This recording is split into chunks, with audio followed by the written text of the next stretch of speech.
Hello friends, अस्सलामुअलैकुम। Welcome to my YouTube channel kitchen with Maham. तो दोस्तों, आप सब कैसे हैं? उम्मीद करती हूँ सब खैरियत से होंगे।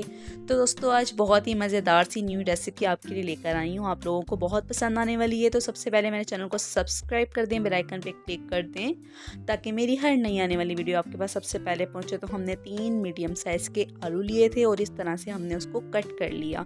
तो दोस्तों, आज जो रेसिपी बनने जा रही है वो है पोटैटो स्टिक्स। चीज़ पोटैटो स्टिक बहुत ही मज़ेदार और बहुत ही यमी बनने वाली है और बहुत ही अच्छा फ्लेवर आने वाला है। तो दोस्तों, ये देख लें, हम सबसे पहले अब पानी को बॉईल कर लेंगे और बॉईल कर लें या बॉईल करने से पहले डाल दें पोटैटो। इसके अंदर डाल के हमने अच्छी तरह गला लेने हैं। हमारा मकसद है इसको आलूओं को अच्छी तरह से गला लेना। तो ये आप देख सकते हैं मेरे आलू अच्छी तरह गल गए हैं। मैंने तकरीबन 15 से 20 मिनट तक आलूओं को खूब पकाया है ताकि ये अच्छी तरह गल जाएं। तो अच्छी तरह ही हमारे पोटैटो गल चुके हैं। अब हम इसको पानी से अच्छी तरह निकाल लेंगे और पानी इसका खुश्क कर देंगे सारा। कोई पोटैटो में पानी नहीं बचना चाहिए। और जो इसके अंदर मैंने सामान वगैरह डाला है मैं आपको बताती चलती हूँ। सबसे पहले तो हम आलूओं को मैश कर लेंगे बाउल के अंदर। एक मैंने वाइट कलर का बाउल लिया है, उसके अंदर मैंने ये पोटैटो को मैश करना है, मतलब इस जाली के अंदर से आलूओं को निकालना है।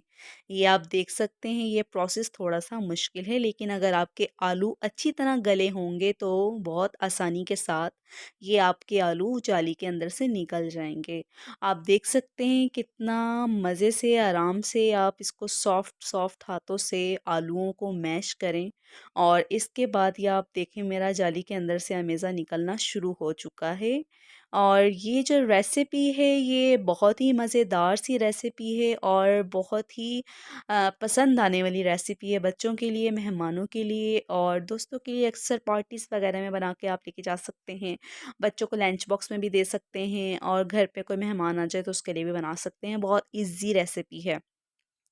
तो इस तरह से मैंने सब आलूओं को मैश करके जाली के अंदर से निकाल लिया है। तो दोस्तों, इसके अंदर हम अच्छी तरह से जाली को साफ़ कर देंगे ताकि हमारे आलू ज़रा सी भी ज़ाया ना हो।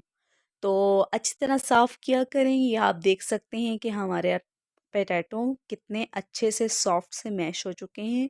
अब हम सबसे पहले जो इसके अंदर डालेंगे वो है कॉर्नफ्लोर और नमक मिर्च जो हमने रखी हुई थी। 1 चम्मच कुटी हुई लाल मिर्च और 1 चम्मच मैंने डाली है 1 टीस्पून, सॉरी 1 चम्मच नहीं 1 टीस्पून नमक और 1 टीस्पून कुटी लाल मिर्च और 1 टीस्पून ब्लैक पेपर।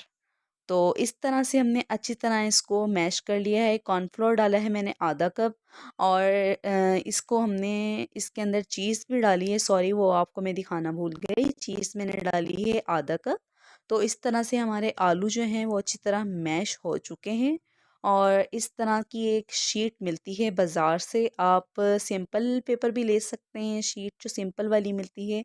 और इस तरह से एक शॉपर टाइप बनी होती है तो ये भी मिलती है बाज़ार से। इसके अंदर आप रख के इसको अच्छे से कवर करके और इसको बेलन की मदद से इसको बेलना है। मतलब ये आप बेलन की मदद से कर सकते हैं तो ज़्यादा अच्छी तरीके से आपका स्टिक्स बहुत अच्छी बन जाएंगी। इस तरह से आप बेल लें इसको बेलन की मदद से। और जिस तरह आपने जितनी स्टिक्स बनानी है, पतली बनाना चाह रहे हैं, उस तरह आमेज़े को पतला कर लें। तो मैंने जिस तरह मेरा आमेज़ा था उसके लिए मैंने नॉर्मल स्टिक रखी है, ना ज़्यादा मोटी रखी है ना ज़्यादा पतली। तो इस तरह से मैंने बेलन के साथ अमेज़े को बेल लिया है। और हम इसको छुरी की मदद से या कटर की मदद से शॉपर को काट लेंगे और अच्छी तरीके से हम ध्यान के साथ काटेंगे क्योंकि जो है अमेज़ा हमारा टूट ना जाए।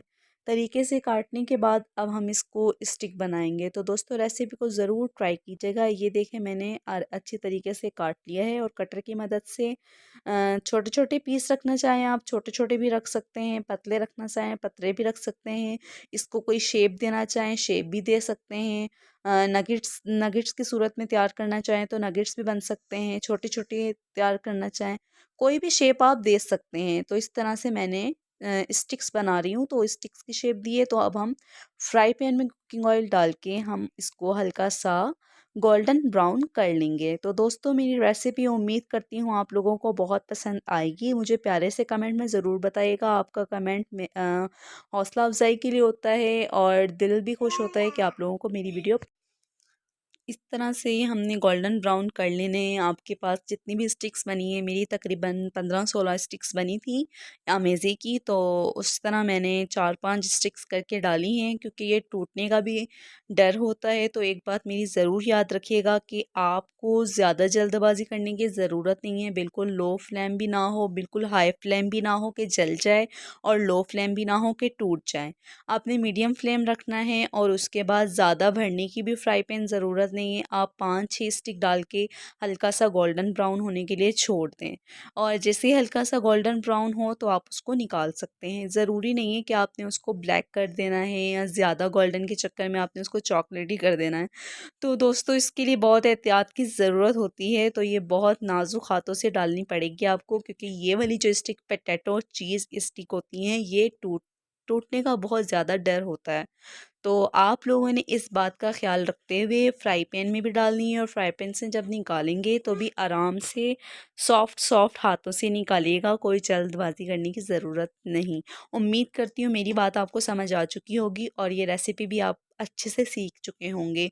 तो मुझे ज़रूर बताइएगा कमेंट्स में। और इस तरह से मैंने हल्का गोल्डन ब्राउन होना शुरू हो गई हैं मेरी स्टिक्स, तो मैंने इसको निकालना भी शुरू कर दिया है।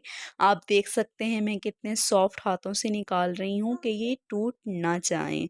ज़्यादा भरने की ज़रूरत नहीं, मेरी बात याद रखिएगा। सिर्फ 5 से 6 स्टिक आपने कुकिंग ऑयल में डालनी है, क्योंकि अगर भर के डालेंगे तो वो टूट जाएँगी। ये आप देख सकते हैं इतने सॉफ्ट हाथों से कर रही हूँ फिर भी टूट रही हैं थोड़ी बहुत, क्योंकि इसके अंदर चीज़ डली हुई है, वो चीज़ निकल रही है। आप गौर से देखिएगा, ये चीज़ डली हुई है। पोटैटो के अंदर जब चीज़ डलती पोटैटो के अंदर चीज़ डली हुई है, तो वो चीज़ जब कुकिंग ऑयल में पकती है ना, तो वो थोड़ी-सी बाहर आ जाती है। ये आप लुक देख सकते हैं, मेरी स्टिक्स पक के तैयार हो चुकी हैं और बहुत ही मज़ेदार फ्लेवर आया है।